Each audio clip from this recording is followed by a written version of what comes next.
Good morning, and good morning. Once again, I'm live, but this time I'm in the BMW mini shop area. So no telling what you will hear.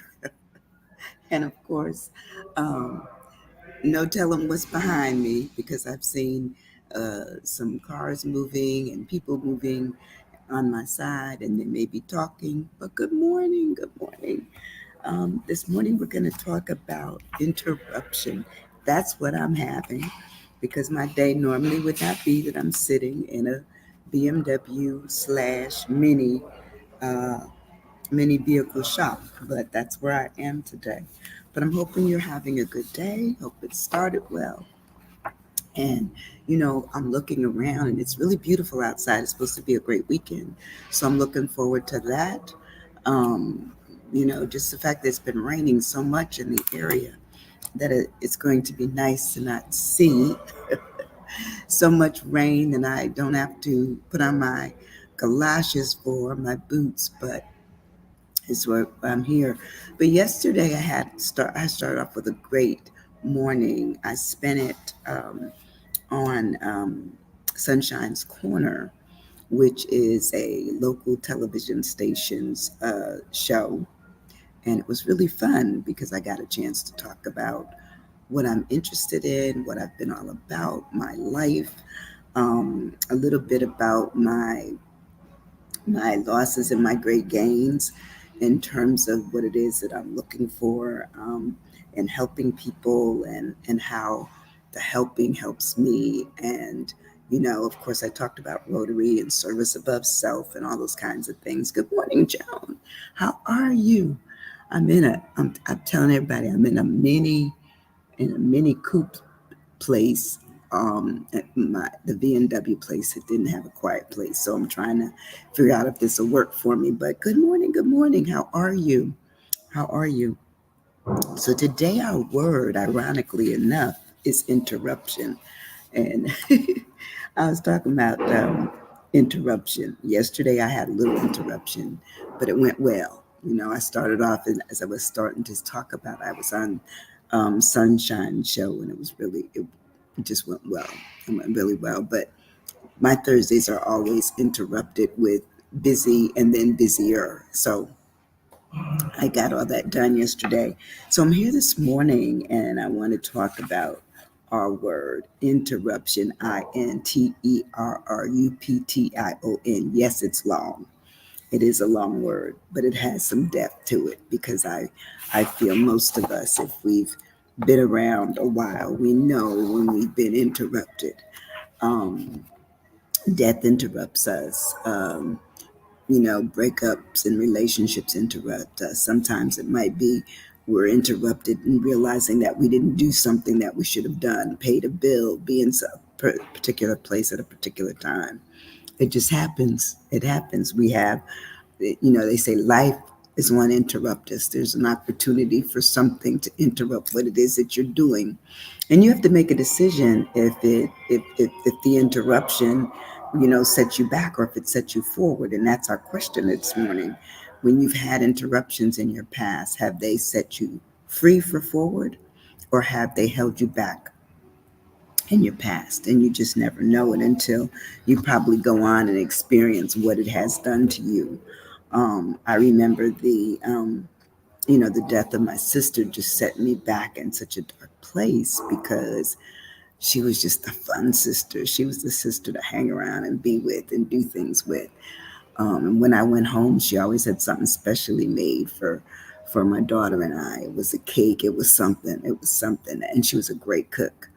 So for me, that loss was not my gain for a long time until of course, I had to come to the realization that under her medical condition, she couldn't live any longer. So eventually, your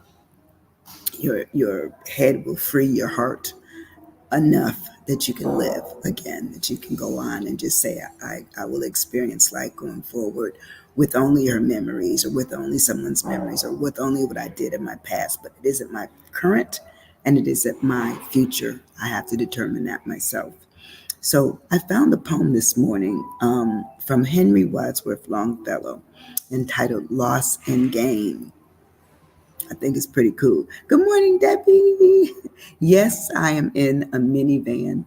I'm in the mini coupe shop because they didn't have a quiet space over in the Beamer place. So I'm hanging out here. I even have one of their coffees this morning and not my own. In fact, I made some and then walked out and forgot it. Rushing. That's what happens. Being interrupted in thought. But anyway, here's the poem. It says, by Henry Wadsworth Longfellow, which says, when I compare what I have lost and what I have gained, what I have missed with what has been attained, little room do I find for pride. I am aware how many days have been idly spent, how like an arrow the good intent, how fallen short has been turned aside. But who shall dare to measure loss and gain in this wise? Defeat may be victory in disguise. The lowest ebb is the turn of the tide. That poem is a great poem because it really signifies that sometimes we get so engrossed and ingrained in the misery of something happening that we don't realize that eventually the tide will turn. It will change, and with the change, we will change. We will feel better. We will be better. We will do better. It says, I'll give it to you. You are dependable. Thank you. No matter what, I'm going to make sure. I'll do it in my car. I'll do it in the airport. I'll do it anywhere as long as I can find a space where you can hear me. But I found that online at the, it was actually at the familyandfriendspoems.com section of the internet. So remember that. And it's called Lost in Game by Henry Wadsworth Longfellow. Easy to be found. But anyway, let's talk about interruption. Have you had some? Raise your hand.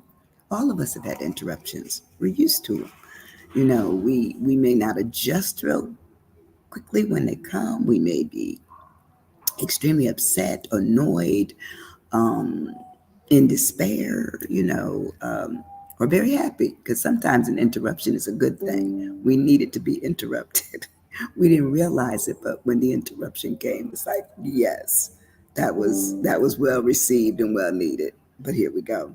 So what an interruption says, it's an act, an utterance, or a period that interrupts someone or something. Isn't that us? When anytime something's going on, we're probably interrupted.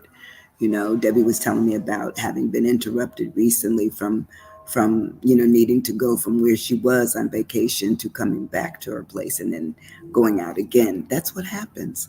We never know. I think I was talking the other day to somebody and I said, if we probably were given that future thought along with our current thoughts, we'd be crazy. We'd be crazy if we knew we were going to have an accident or somebody was going to die or that we were going to be hurt. That would form just kind of craziness for me anyway. Let's see. Interference. Well, that's a great word. Interference. We have a tendency to feel like we've had an interference. It's almost like that term that they play in football, but there's room in the game. Then there's room in our lives for when things happen to us that we cannot do anything. Interrupt. That's a good word. And that's what we are. We're interrupted. Good morning, David. How are you? Good to see you in the space. Today our word is interruption. And you better stay the entire class because I'm going to ask you questions. That's my niece's fiance. But good morning, good morning. But interruptions, they will come. And they say they will come as an interlude, they'll come as an interval, a break, a pause, a recess, a gap, and a hiatus. Because sometimes we will go on with an interruption that absolutely stops all activity. Nobody else is working it. Nobody else can do it. Nobody else even wants to do it because you probably weren't even fully invested in it. You just did it because it was necessary. Many of us can't wait for a break. Have you ever gone to a play and the play went on forever? You said, why don't they have an interruption here? Why don't they have an intermission? Because that's another word. That is our first word that I used in interruption as the word I would use Listen, I'm going to ask you, are you stuck? Occasionally we get stuck on interruptions. We get stuck on them. We can't move. So my I, my initial I, is for intermission. Intermission is a pause or a break. Sometimes we need a pause or a break in our lives. We don't realize it. Hey, hey. And look, I always mess up her name, so I'm just going to call her Rhonda. Y'all call her Ba Bayi Yashadi. There it is, Bayi Yashadi. There it is, I got it. Incoherent. Oh, I love it. That's a good word. Because sometimes we do get messed up. We get messed all around. We get incoherent when we're not on our game. And anything can throw us off to where we cannot, you know, realize that the interruption has caused us, some incoherency, some depression, some anger, some frustration, some whatever. It comes with it. So I used intermission, and it says that intermission is a break, a pause, a recess, a respite. And respite. They would talk about respite care, and sometimes people didn't understand that it was a way to give the carriers of people who were giving care to, taking care of others, their relatives or others, that it gave them a break. They were the caregivers in the home, and so they were given a break for maybe an hour, 2 hours, 4 hours. That's what a respite is called. It's also called, an intermission is called a lull, or a breath space, a breathing space. Sometimes we need breathing space. It says it's stoppage. It's to stop something, to halt it, because sometimes we might be engaged in things, but we don't realize that there's no work to be done. There's nothing that can be said. There's nothing that can be accomplished by us just hanging around each other because the idea has slipped or something interrupted us. A bomb threat, anything. Anything can interrupt what we have going on. Intermissions are also timeouts, a breather, a surcease, a let up, and a let down, or in its downtime. So all of those pretty much have to do with intermission, as we are being interrupted from something in our life to do. Let's see, indifferent. Ooh, that's good, Joan. Indifferent. Irritated. Come on, don't we get irritated when we've been interrupted? Yes, we do. Yes, we do. We get irritated easily. Easily. Um, Let me see. David, do you get irritated easily? No. No, I can tell. I think you probably are trying to kind of chill out. Some men are actually really good chiller out. The lady will get upset and mad, and the husband, boyfriend walk around like, I don't know what she's going on because it is just not that serious. Not to him. Not to them. We move on in our word. The end of interruption for me is navigate. How do we navigate around something that's difficult? How do we do it? It sometimes is very, very difficult to get around people or a situation, to be able to discuss it, to even handle it. It may be requiring more than just discussion. It may require money, and you have to go, that's where you got to navigate. Where am I gonna get this money from? It may be that you have to go pick something up in order to make it right, or pick a person up in order to straighten things out. So navigate means, to navigate whatever's going on. It is a verb, and it's directly and carefully and safely is what you're looking at when you're talking about navigating anything. When it talks about a guide, a way to maneuver around things, it talks about it being a point and a steer.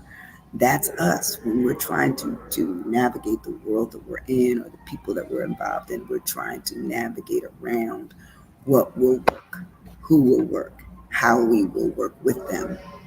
That's our lives. That's anybody that's got a job. Anyone. You have to please the boss. You have to make sure you met your deadlines, your quotas, your suspenses. That's the way it's all booked. It's the way it handles out. We move further in our word of interruption. My T is for timeout. How many of you realize that timeout? Oh, Joan said nightmare. Oh, I love it. And nonsense. Oh, those are great. Those are great for your end nonsense and nightmare. Those are very good. And sometimes you think about it that you have to deal with things that are nonsensical or things that take you through. I say heck. I didn't say the other word, but it takes you down a while before you realize, how do I get around this? What do I do? Who do I do it with or for? And why am I doing it? Do you ever ask why you're in the middle of your interruptions? Sometimes I do. And I'm surprised that I even was able to come up with a reason, because sometimes there is no reason except I don't want to do it. I guess that would be a reason too, though. Whatever. But anyway, timeout talks about canceling. It says timeout is the cancellation or the cessation that automatically occurs when a predefined interval of time has passed without a certain event occurring. Meaning you ain't done. I'm gonna tell you like the country Bible would say, you ain't done nothing. Nothing happened because you didn't work on it, or the group didn't work on it, or the two of you didn't work on it, or the four of you, whatever it was, it just kind of laid. How many of you have ever been on a project and the project doesn't work, it doesn't go forward because no one's working on it? You have to put time in it. So a timeout would really say that that's time everybody went on recess. It says recess, they went on coffee break, they gave respite to somebody else, but not in the area that they should have. They rested, they put in a further delay. There was an interlude that might have been longer than what originally anticipated. It says also sometimes with timeout is termination, because you watch your computer will even timeout if you're not using it.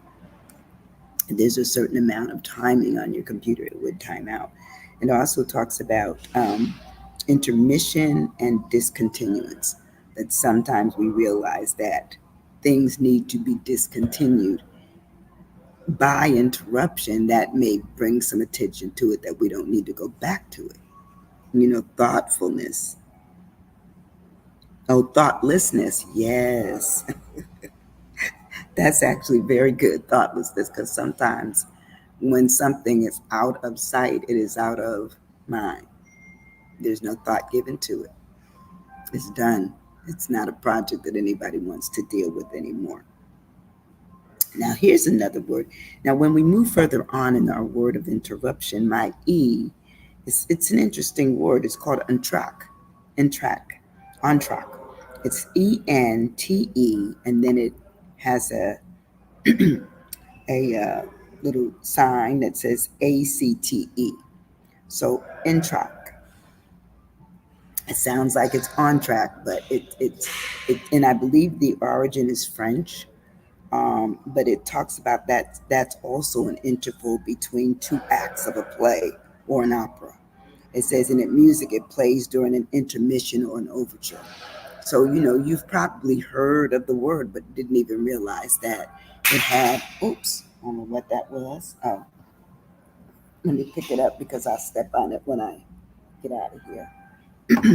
So we realize that we've heard music plays, and sometimes I have a long intermission, and during that intermission, that's where you will see or hear the orchestra playing or just music. That basically that's just letting you know that there's a period of time when nothing is going on. So it is an interruption from the plays, continuing into scene 3, 4, whatever it is. So there's a pause, it's intermission, and it is a interlude. So that's a new word. ENTEACTE. So there you go with that. We move further on in our word, we have two R's. The first R is that an interruption is real. It is not imagined. It's real. When I think about some of the interruptions that I've had in my life, um, some of them have brought me to my knees. Some of them have brought me to my feet. Some of them have raised my hands um, and my eyes. So I think about, when we go through things that are real to us, and there's been a separation of what was going on to what is, how to get there, and all of that. We still are able to rise. And so the real talks about it being actually in existence, a thing of occupant that actually happened, not imagined and not supposed. It did. It occurred. And it says that when you look at things that are real, you feel them, you understand them, you don't always appreciate them, but at least you can acknowledge them. You can acknowledge them. So the real talks about it being actual, in existence, non-fictional, and says that it has sometimes a historical framework. It is material in some instances because something may be missing, something may have gained, something may have come with it that you can't get rid of right away, or maybe not at all. It says it's also concrete, tangible, and substantial. So when we look at the whole idea of something being real, we understand that real is very significant. When we move on in our word, we move on in our word, we talk about the R, the second R of interruption, which is recess. Now, everybody remember recess from elementary school. You didn't get any recess in high school and middle school, but you had a recess in elementary school. And recess, it says, is a period of time in which an organized activity such as study or work is temporarily stopped. I used to love recess, and I didn't want to go outside. Didn't like outside because it had bugs and dirt, and I didn't like to be dirty. So that was it. Still don't. So I have to pick and choose when I'm going out and where I'm going to be and all that kind of stuff. But to say that something is radical and recognized, rude. See, I'm just catching up. Repulsive. You guys have gone to the Bible on words. You went to the dictionary. Wow, railroaded. Ooh, I love these words. Rude, recognized, radical. All good. So you guys have done enough for the recess, because recess talks about it being when we go on vacation, that's considered a long recess. It also talks about rest is recess, also respite is recess, and a break is also recess. So how many of us would not even call it recess? We just say we're going to take a nap, okay, or we're going to take a break. We will say that, but very seldom do we ever say we're going to recess. Most people just remember it as probably being associated with the younger the younger folks and how they do things. Now, when I move on in my word of interruption, my U is for unknown. I don't believe that any of us knows what. We don't know what's going to happen to us. We all we know is what happened after it occurred, but we don't know the unknown. We only know the known. And after we learn something, we may be able to figure out what may be next, but rarely are we that capable. So the unknown is not known, not within the range of one's knowledge, experience, or understanding. It says it may be strange, it may be unfamiliar, it may be anonymous, foreign, nameless, new. It says it may be uncharted, unidentified, unexplored, unnamed, and totally unrecognized. So unknown is probably pretty good for an interruption. Sometimes we don't know why interruptions come. We may not ever figure it out until later on down the road when we have more information, more understanding. So unusual is good. That's a great word for this. And it's Ukrainian. I can't even read it. My unconscious, yeah, an ultimate, unscrupulous. That's good, Joe. That is good. Upheavaled. Those are all wonderful words as you're looking at interruption, because sometimes we arrive at situations that have uprooted us, and they were unscrupulous in the attack that they took, such as firing people or using things that don't belong to people or stealing, you know, total total break, because sometimes those things, if they're gone, you cannot continue to work, you cannot continue to do. what it is that's requested of you. When we move on in our word, um, unite. Sorry for the occasionally you'll hear some stuff I can't have no control over. My P in interruption is for pause. Sometimes we have to have pause in our lives. We will not realize that they are coming, but we realize them when they've arrived. It may be that and somebody's working on your house, and all of a sudden there's some supplies they can't get. That's a pause. That's an interruption. Okay. Um, they're on recess. The workers are on recess until the items come in. So that's how you could look at that. But a pause interrupts action, or basically it stops briefly, and it says it's when something is eased away, it's halted, there may be even a discontinuance. I always worry about when you're doing certain things, will the items that you're looking for, currently using, still be available later on? You don't always know. So wait. Um, it says there's pause makes you wait, and it also gives you delay, which is if something's not available and you're working with somebody, then that's a delay. And it puts hesitation into what can be completed. It holds up the completion of the project if it ever gets back on schedule. And it says it marks time, to mark time, and to take a breath. So I always think about the pauses that we've had, and that I've had in my life, or my family has had, or work or whatever. And sometimes the pauses are great. We're just gonna table it. We're not gonna work on it for a few months, or maybe we'll put it off till next year. And sometimes that means they will never be worked on again. The I guess the interests, the resources, the finances all went, you know, kaput. So they all of a sudden it's not going on at all. My T, as I move on, patterns, mm-hmm, and pooped out. I love it. Sometimes we do get pooped out. We do get pooped out. When I move on in my word of interruption, my I is interval. And you probably figured I was going with that one because that one was pretty much substantiated in the original definition of interpretation. In an interval, it says an intervening time or space. It's an interim, an interlude, an interval of time. And it says it could be the meantime and the meanwhile are also part of what is considered a portion of an interval. And so if you have something going on, and there's a certain amount of time that's been granted for it, and that time passes, that means that interval of time is gone.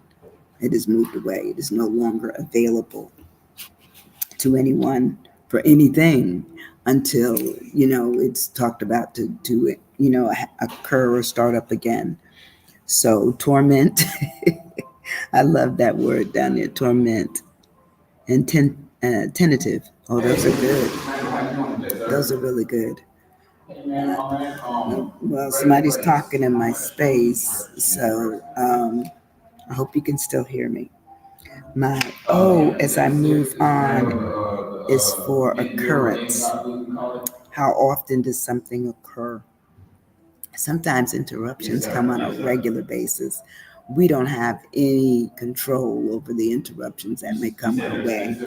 So, it really talks about an occurrence being an incident or an event. It says it's something that happens, period.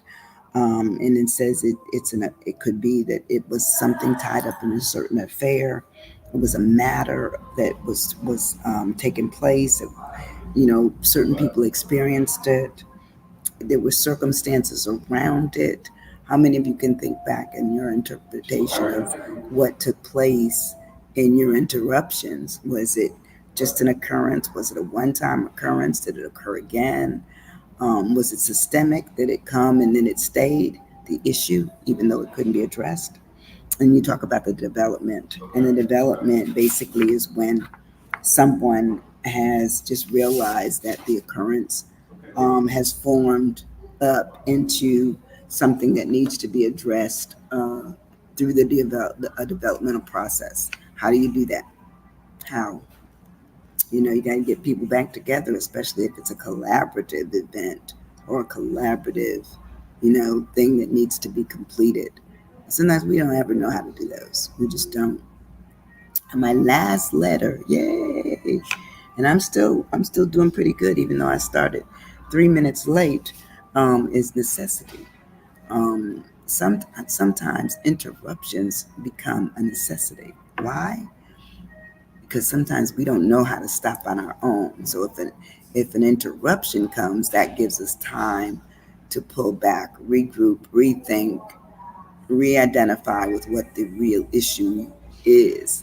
And I know for a fact, as a person who's always worked on teams or alone and then had to work with someone, I'm trying to tell them, you have your alone thoughts, and then you have to give your thoughts that come with others.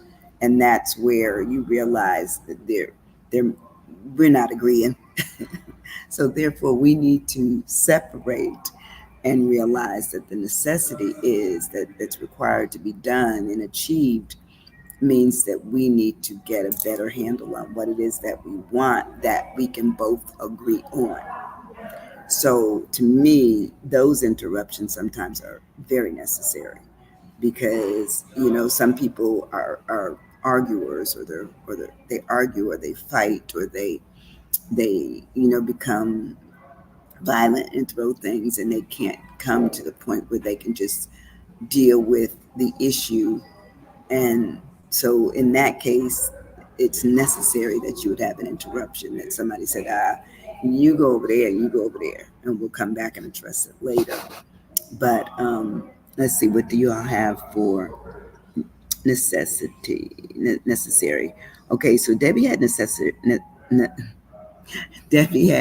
necessary also, notorious, and negotiate. All of those are wonderful words because they really talk about how do you get beyond where you are. And I feel that when you have interruptions, if somebody doesn't bring it all back together, then it was necessary that you pull apart. But it also, if you want the project to complete or whatever it is that you're doing to continue and go on, to get to the point where it's completed, then you have to address it as it being necessary to separate, regroup, and then come back. That's my approach. Other people would say, we don't ever have to do this again. That's them. But it says necessary says it's required to be done. It must be achieved. You must realize that it is the present. It is needed and it's essential. That's sometimes we have trouble with something being essential that we feel we have no control over, but it's essential that it gets done. Nope. Debbie said nope. Nerve. Okay. Hey, Calithia, how are you? Sometimes you have to look at things and say, is it truly necessary? You know, um, and sometimes it's more necessary to separate and have that interruption than it is to try to continue working through with the subject being difficult or the people being difficult. So you have to look at this. And so it says that necessary also talks about, is it obligatory? Is it required? Is there a requisite that came before it, such as it being predetermined? Is it compulsory?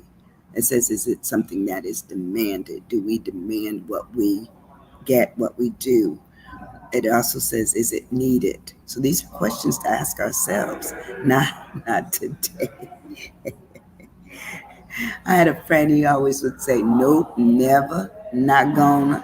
He would he'd run down all the ends, all the ends. And I always think that was cute. But it also talks about it being imperative, essential, and vital. So sometimes we have to do what we do. We can make good things good when they are good, but when an interruption happens, Sometimes it's not under our requirement, our request, our desire, but nonetheless, it happens. And when it happens, we have to do what with it? We have to let it go. We just have to let it go and move on. Get on to something else that makes not only makes sense, but makes it where we will be able to come back together. And the interruption is only in the past. It's not what we're currently doing. That's how it's done. But anyway, I am done, and I finished at I did pretty good. 9:38. I don't know what time it is because my watch is off. 9:30, 9:39. So anyway, I want you to have a great weekend. Monday, I promise you, I will not be in a noisy space. I'll be at home and able to do this much easier. But this week, my car has just been needing a little work. But have a great weekend. Think about the weekend in such a way that maybe there's something that you need to interrupt that you know you don't want to do or you're not going to be good at. Or you might realize, pay attention to the interruptions that come now and ask yourself, was it necessary? Did I need to have that? Or was it out of my control? Was it in my control? Ask yourself some questions. Ask yourself questions. So, anyway, on Monday, we'll have another word of Are You Stuck? I'm hoping that you won't do anything else but hit the share button and share this video. I love you guys and I appreciate you for dropping in with me. We don't care if you're in a dumpster. We love you no matter where you are. Thank you, Debbie. Thank you. It says blessed weekend to everyone. Yes, everybody have a great weekend. Love you guys. Bye bye. See you later.